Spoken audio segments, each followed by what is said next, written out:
O sangue deveria ser um laço inquebrável, mas para a família Alencar, ele era apenas um detalhe burocrático no caminho para uma herança bilionária.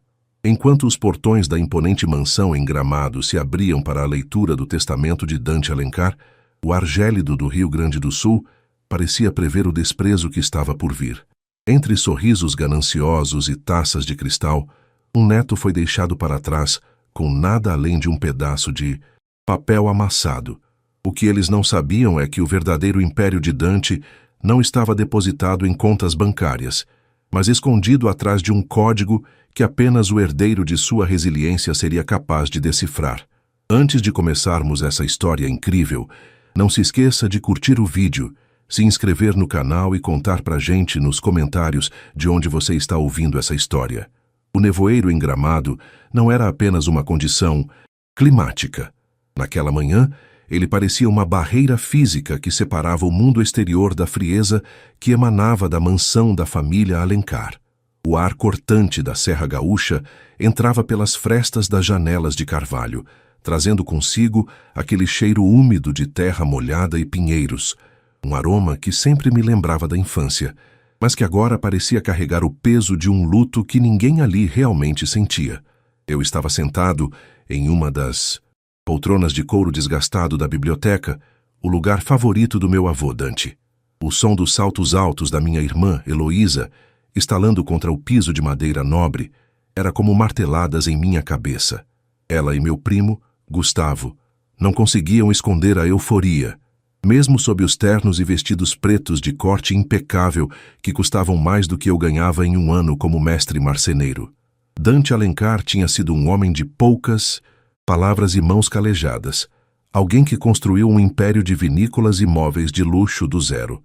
Ele sempre dizia que o valor de um homem está no que ele constrói quando ninguém está olhando. Eu era o único que passava as tardes de domingo com ele, não para falar de negócios, mas para ouvir o som das ferramentas esculpindo a madeira ou para aprender a diferença entre o solo seco e o solo fértil. Enquanto Heloísa e Gustavo viajavam para a Europa com o dinheiro de adiantamentos, eu estava lá, limpando a serragem e aprendendo o silêncio. E agora, naquele salão gelado, a ganância deles era quase palpável, misturando-se ao cheiro de café forte e charutos caros que o advogado e Dr. Aristides preparava na mesa central. "Podemos começar?" perguntou Gustavo, ajeitando o relógio de ouro no pulso com uma impaciência indisfarçável. "Temos compromissos em Porto Alegre. Ainda hoje." Dr. Aristides, um homem que parecia ter a idade das próprias montanhas, olhou por cima dos óculos de leitura com um desdém contido. Ele abriu a pasta de couro e pigarreou, um som seco que fez o silêncio se instalar de vez. O testamento de Dante não era um documento comum. Era o veredito final sobre quem nós éramos diante dos olhos do patriarca. Eu, Dante Alencar, em pleno uso de minhas faculdades mentais, começou o advogado. A leitura seguiu de forma metódica. Para Heloísa, a propriedade em Bento Gonçalves e uma conta bancária com 7 dígitos. Ela deu um suspiro audível, uma mistura de alívio e triunfo. Para Gustavo, as ações da principal vinícola e os imóveis comerciais em Gramado. Ele mal conteve um sorriso, trocando um olhar de cumplicidade com a esposa, que já folheava mentalmente catálogos de decoração para a nova cobertura. O montante era colossal. Milhões de reais distribuídos entre sobrinhos, afilhados e até o motorista, que recebeu uma generosa quantia em dinheiro. Eu esperei. Meu nome foi o último. E para meu neto mais próximo, Vítor Alencar, Dr. Aristides fez uma pausa dramática, buscando algo dentro de um envelope pardo menor. Dante deixou este bilhete. Ele se levantou e caminhou até mim. Não havia um cheque, não havia uma escritura de terra, não havia nem mesmo as ferramentas de marcenaria que eu tanto amava. Ele me entregou um pequeno pedaço de papel de carta, dobrado em 2. No verso, escrito com a caligrafia trêmula e elegante do meu avô, estava apenas um número de telefone com o prefixo da região, acompanhado de uma única frase: "Ligue quando a poeira baixar." O silêncio que se seguiu foi quebrado por uma risada estridente de Heloísa. "Só pode ser piada!" ela exclamou. aproximando-se para espiar o papel sobre o meu ombro. Todo esse tempo sendo os queridinho do vovô, o neto dedicado que perdia os fins de semana com o velho. E você ganha um número de telefone? Deve ser para algum abrigo de mendigos, Vitor. Quem sabe eles te dão uma cama para dormir agora que a casa principal vai ser vendida. Ou talvez seja o número de uma terapia, debochou Gustavo, levantando-se para apertar a mão de doutor Aristides, ignorando completamente a minha presença a partir dali. Afinal, você vai precisar de ajuda para processar essa decepção. Sinto muito, primo, mas parece que o vovô sabia quem realmente merecia o império. Eles saíram da sala comentando sobre investimentos e reformas, as vozes ecoando pelo corredor como hienas que acabaram de garantir a carcaça. Eu continuei sentado, sentindo o peso do papel entre os meus dedos. O doutor Aristides me olhou por um momento, com uma expressão indecifrável, antes de recolher seus documentos. Seu avô era um homem de camadas, Vitor. Ele disse baixinho, quase em um sussurro. Às vezes, o ouro está sob a terra mais dura. Saí da mansão sob a garoa fina que começava a cair. O frio de Gramado parecia morder a minha pele através da jaqueta de sarja. Entrei no meu carro velho, uma caminhonete que Dante me ajudara a consertar, anos atrás, e dirigi até o mirante do Vale do Quilombo. Estacionei no acostamento, onde o abismo se abria em uma imensidão verde e cinza. O som da chuva batendo no teto de metal era o único ruído. Meu estômago estava um nó de humilhação e dúvida. Por que ele faria isso? Por que me deixaria à mercê da zombaria de uma família que nunca me aceitou? Peguei meu celular. Meus dedos tremiam levemente. Digitei os números impressos naquele papel. 1 para 2 em 3 toques.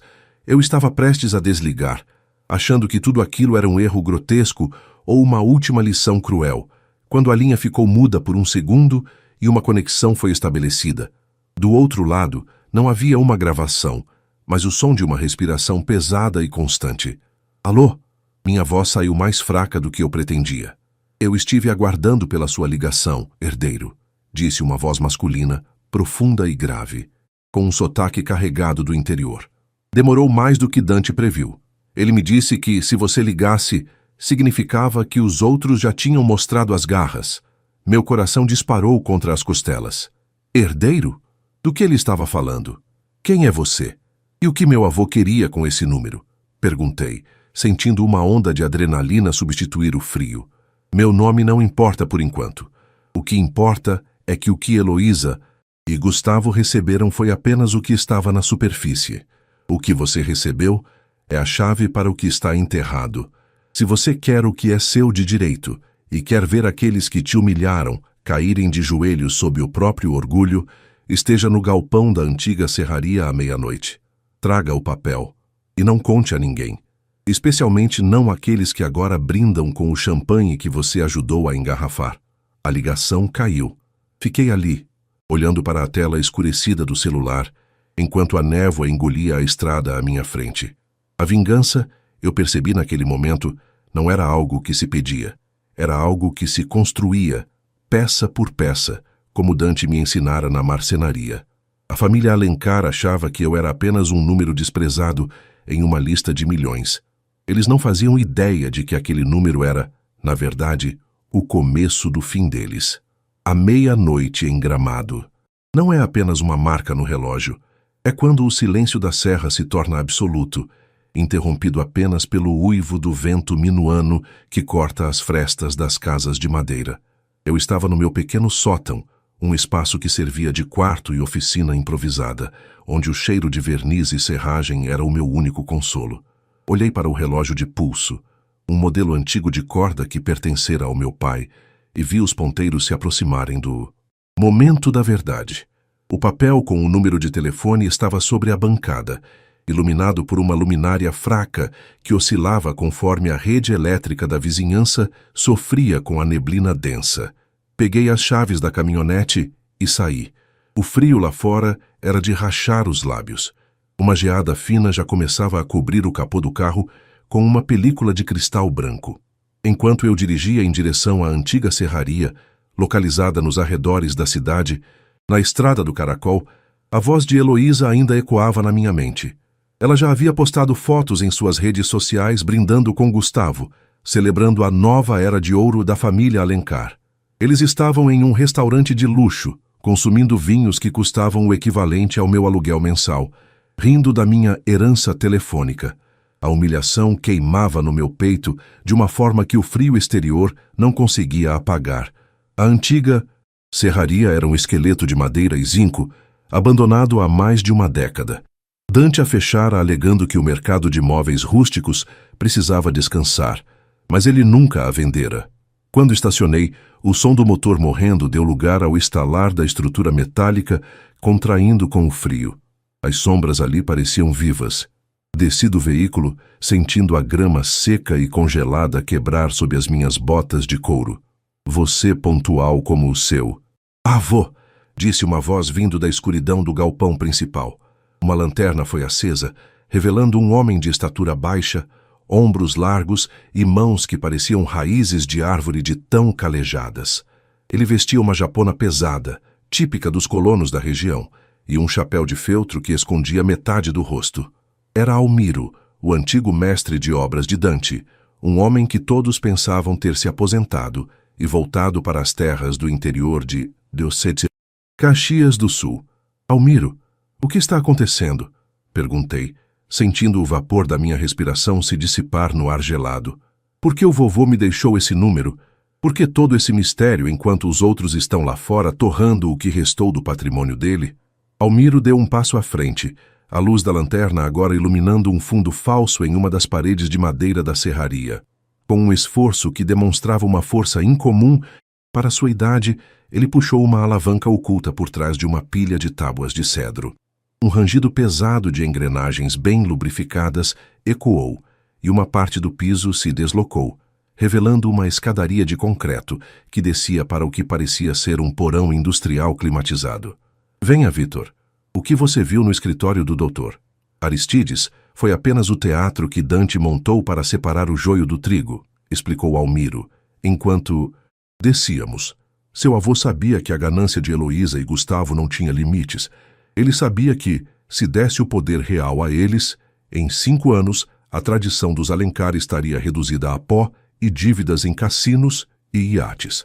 Ao chegarmos ao pé da escada, as luzes de LED se acenderam automaticamente. Eu perdi o fôlego. Não era apenas um porão.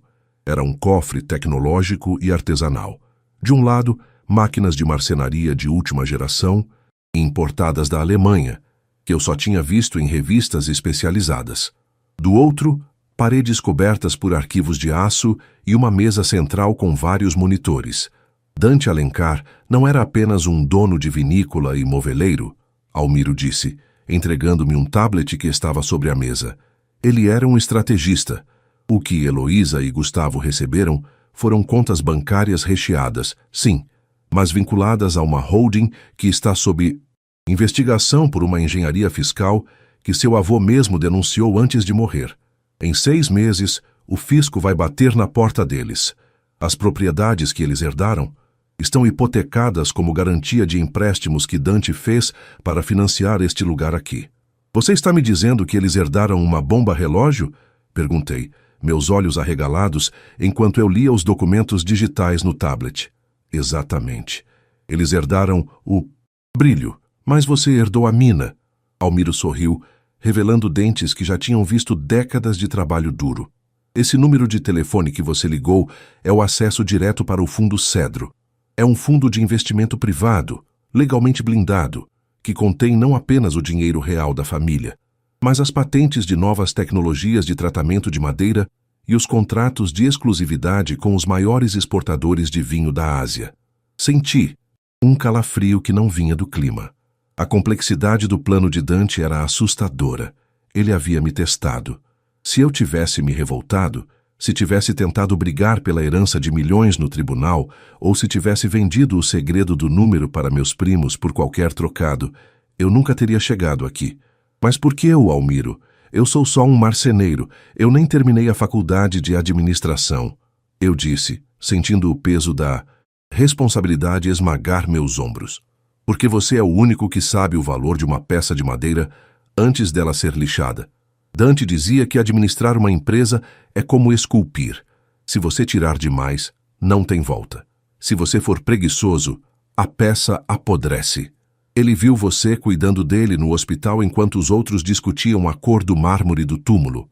Almiro caminhou até um armário de metal e tirou de lá um envelope lacrado com cera vermelha, o brasão da família. Agora começa a parte difícil, Vitor. Para você assumir o controle total e derrubar a holding que vai afundar os seus primos, você precisa cumprir 3 tarefas que seu avô deixou. A primeira começa amanhã. Heloísa vai tentar vender a serraria principal da cidade para um grupo de incorporadores imobiliários de São Paulo. Eles querem derrubar tudo para construir um condomínio de luxo. Seu trabalho é impedir essa venda, mas sem revelar quem você é. Você precisa usar o que está neste porão para mostrar que a serraria ainda produz o que o dinheiro deles não pode comprar. Excelência. Passei a mão pela superfície de uma das máquinas de corte a laser. O metal era frio, mas eu sentia uma chama de propósito começando a arder dentro de mim. Olhei para os monitores que mostravam as câmeras de segurança da mansão, onde Heloísa e Gustavo ainda celebravam. Eles achavam que tinham vencido. Eles achavam que eu era o neto do número. Eu vou fazer isso, Nelmiro, afirmei, com a voz firme. Não por vingança, mas pela memória do velho Dante. Embora, eu admita, ver a cara da Heloísa quando ela descobrir que não é dona nem da própria sombra será um bônus satisfatório. É assim que se fala, herdeiro. Almiro bateu no meu ombro. Agora vá para casa. Durma. Amanhã, o sol vai nascer na Serra Gaúcha, mas para o resto da sua família, a tempestade está apenas começando. Saí da serraria sob as primeiras luzes cinzentas da madrugada. O mundo ainda parecia o mesmo, mas eu tinha um exército de tecnologia e o legado de um gênio sob meus pés. A jornada de superação tinha um mapa, e pela primeira vez na vida eu não era o passageiro, eu era o motorista. O sol nasceu pálido sobre gramado, uma esfera alaranjada que lutava para atravessar a cortina densa de neblina que cobria os vales. No meu sótão, o despertador não precisou tocar. Eu já estava de pé, sentindo o assoalho frio sob os pés descalços, enquanto preparava o primeiro chimarrão do dia. O som da água quente encontrando a erva mate no porongo era o único ruído na casa silenciosa. Aquele amargor característico era o que eu precisava para assentar os nervos. Enquanto a fumaça subia, eu olhava para o envelope que Almiro me entregara na noite anterior. O selo de cera vermelha parecia uma ferida aberta, um lembrete de que a paz da minha antiga vida de artesão anônimo tinha ficado para trás, enterrada sob o peso de um segredo que poderia destruir ou reconstruir o nome dos Alencar. Vesti meu melhor casaco de lã batida, calcei as botas e segui para a serraria principal, localizada na entrada da cidade. Aquele prédio de tijolos aparentes e telhado de zinco era a alma de Gramado para o meu avô. Enquanto eu dirigia, passava por lojas de chocolate artesanal e hotéis de luxo que pareciam cenários de cinema, mas a minha mente estava focada no terreno de 5 hectares que Heloísa pretendia vender. Para ela, aquele solo era apenas um cifrão de muitos zeros. Para mim, era onde eu aprendi a distinguir o cheiro do cedro do cheiro da imbuia antes mesmo de saber ler. Cheguei à serraria às 8 da manhã. O portão de ferro, pesado e enferrujado, rangeu de um jeito que pareceu um protesto. Estacionei a caminhonete num canto discreto e vi que a movimentação já tinha começado. Um SUV preto reluzente, com placas de São Paulo, estava estacionado bem na frente do escritório administrativo. Do veículo, desceram 2 homens de terno cinza chumbo, segurando pastas de couro e olhando para o galpão com o desdém de quem olha para um entulho que precisa ser removido. Logo atrás, o conversível branco de Heloísa parou com uma freada brusca, levantando poeira. Ela desceu do carro como se estivesse desfilando em Paris, usando óculos escuros enormes e um chale de grife que custava mais que todas as minhas ferramentas juntas. Gustavo estava com ela, gesticulando com o celular na orelha, provavelmente já conferindo o saldo da conta que ainda nem tinha recebido o depósito. "Bom dia, senhores!" A voz de Heloísa soou estridente, carregada de uma falsa cortesia. Como podem ver, o terreno é plano na parte frontal, e a vista para o vale é o que há de mais exclusivo na Serra Gaúcha. Assim que derrubarmos essa estrutura velha, o condomínio e Alencar Premium será o metro quadrado mais caro do Rio Grande do Sul. Eu me aproximei calmamente, o som das minhas botas na brita anunciando a minha presença. Heloísa travou o riso assim que me viu. Ela tirou os óculos, revelando olhos que brilhavam com um desprezo puro. Vitor, o que você está fazendo aqui? Ela perguntou, cruzando os braços. Se veio buscar suas ferramentas de estimação, saiba que já dei ordens para o segurança limpar o local. Não queremos bagunça durante a visita dos investidores da incorporadora paulista. Eu não vim buscar ferramentas, Heloísa, respondi, mantendo a síntese, voz baixa e firme, exatamente como o vovô fazia quando estava prestes a dar um cheque-mate. Vim apenas garantir que o legado do vovô não seja tratado como lixo. Gustavo encerrou a ligação e se aproximou, rindo de forma debochada. Legado? Vitor, acorda. O velho morreu e te deixou um número de telefone fixo. Deixa os adultos trabalharem aqui. Esses senhores são o Dr. Marcos e o Dr. Renato. E eles estão prontos para assinar a promessa de compra e venda agora mesmo. Vai para a sua oficina fazer teus banquinhos e não nos amole.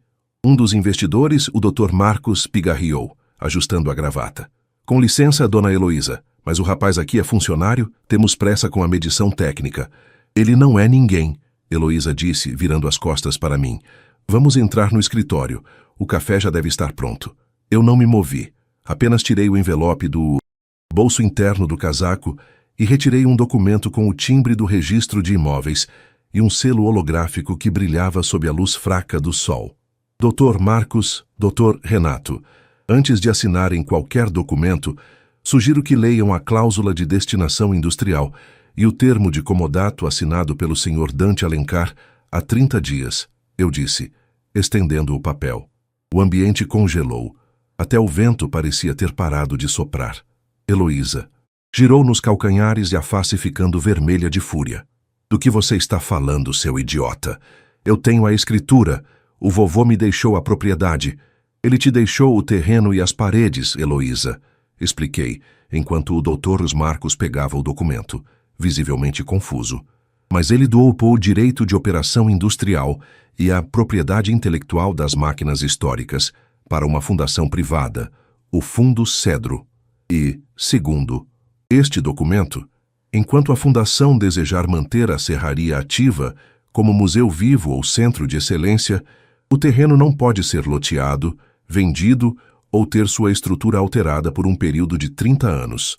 Qualquer tentativa de venda sem a anuência do diretor técnico da fundação anula o testamento na parte que cabe a vocês, devolvendo a propriedade ao espólio para quitação de dívidas fiscais ocultas.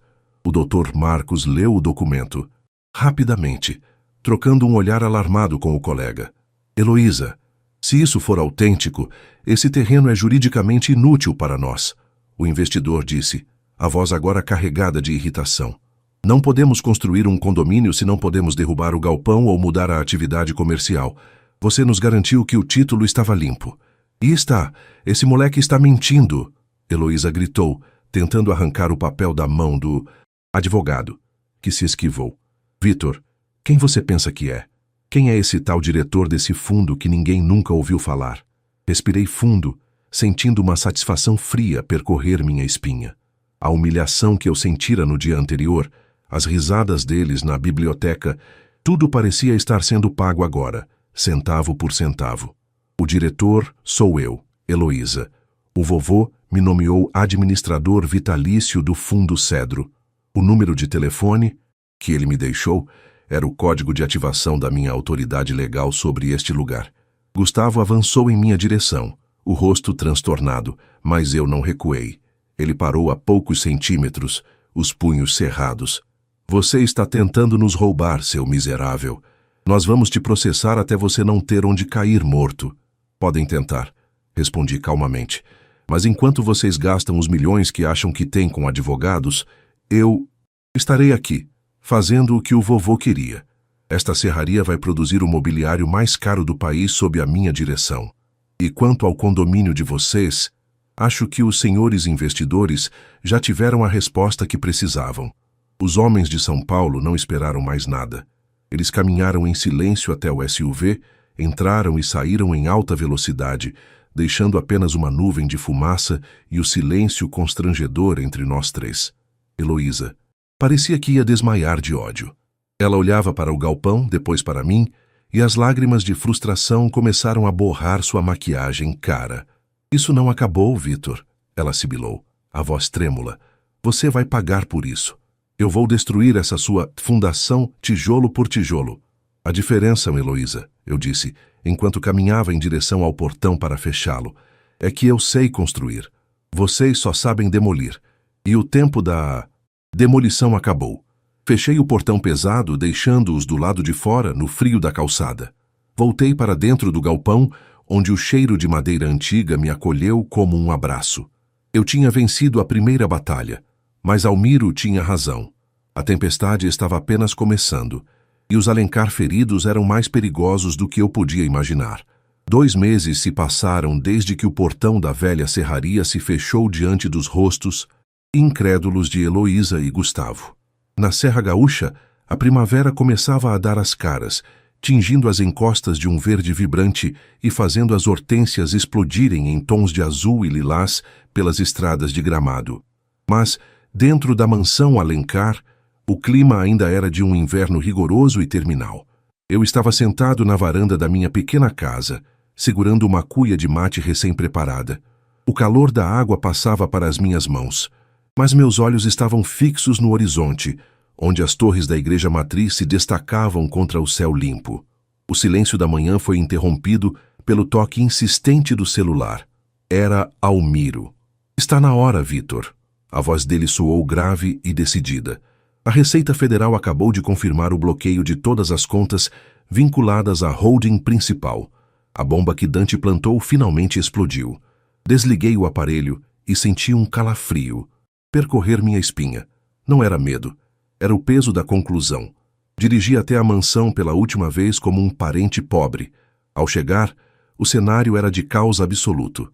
Oficiais de justiça e agentes federais circulavam pela sala de estar, a mesma onde o testamento fora lido. Caixas de documentos eram lacradas, e o brilho das joias de Heloísa parecia opaco sob a luz das lanternas dos peritos. Gustavo estava sentado em um degrau da escadaria de mármore, com as mãos enterradas nos cabelos desgrenhados. Ele não usava mais o relógio de ouro. Provavelmente já o tinha vendido para pagar a primeira parcela dos advogados que agora se recusavam a atender suas ligações. Heloísa, por sua vez, tentava gritar com o inspetor, mas sua voz saía rouca e patética.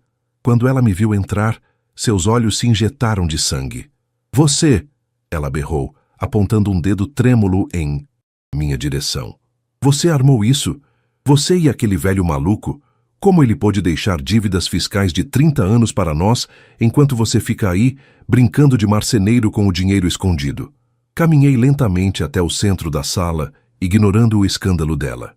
Olhei para o Dr. Aristides, que estava presente para supervisionar a transição legal. Ele me entregou um novo conjunto de documentos. Heloísa, Gustavo... Comecei, mantendo a voz calma, o que parecia irritá-los ainda mais. O vovô não deixou dívidas para vocês. Ele deixou uma empresa que operava em um sistema de castelo de cartas que vocês adoravam usar para ostentar. Ele deu a vocês exatamente o que pediram. O status, os milhões líquidos e a gerência de um império de aparências. O problema é que aparências não pagam impostos retroativos. Nós perdemos tudo, Vitor.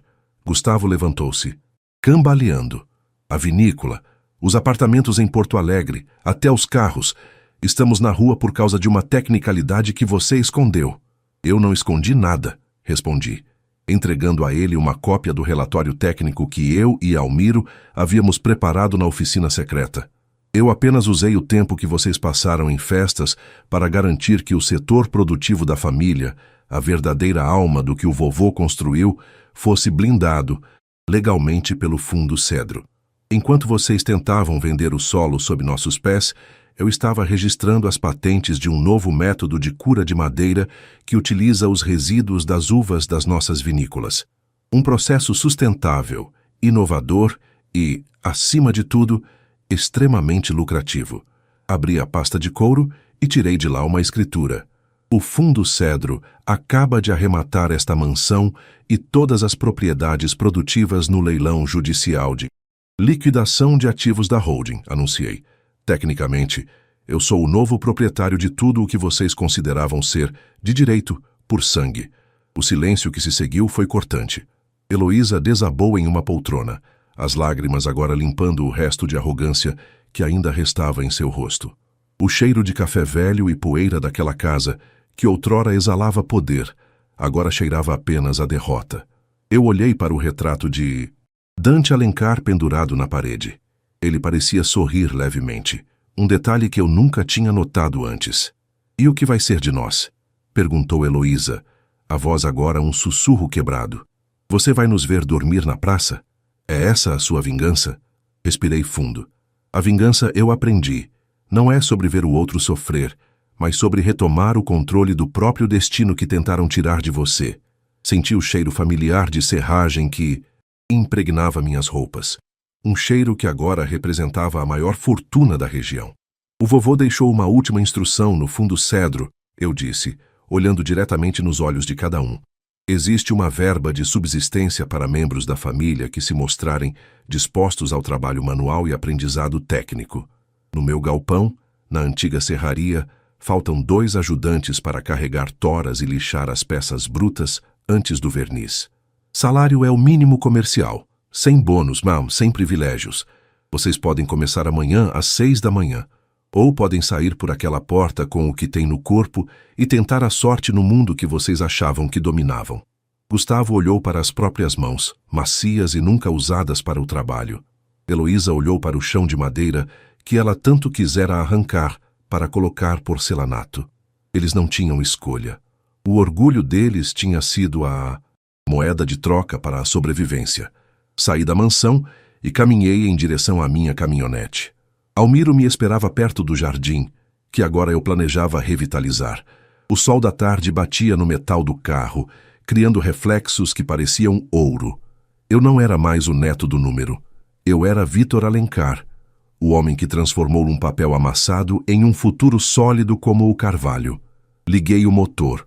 O som era potente, rítmico, como o pulsar de um coração que finalmente encontrou seu ritmo.